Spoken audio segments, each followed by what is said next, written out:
o'z hayotini dunyodagi eng oliyjanob ishga bag'ishlab kelayotgan siz azizlar bilan uchrashib turganimdan albatta xursandman. Tibbiyot xodimlari kuni bilan chin qalbimdan tabriklab, mashaqqatli mehnat mahsuli bo'lgan bunday ezgu ishlarda 600 mingdan ziyod jonkuyar tibbiyot xodimlarining munosib hissasini e'tirof etib, har qancha rahmat aytsak arziydi.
Men Muhinur G'aniyeva Jizzax Abu Ali ibn Sino nomli Jizzax salomatligi texnikumi hamshiralik ish yo'nalishida tahsil olaman.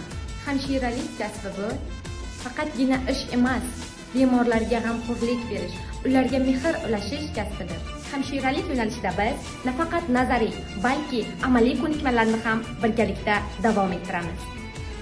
Men kelajakda malakali hamshira bo'lib, insonlar salomatligiga o'z hissamni qo'shishni xohlayman. E'tiboringiz uchun rahmat.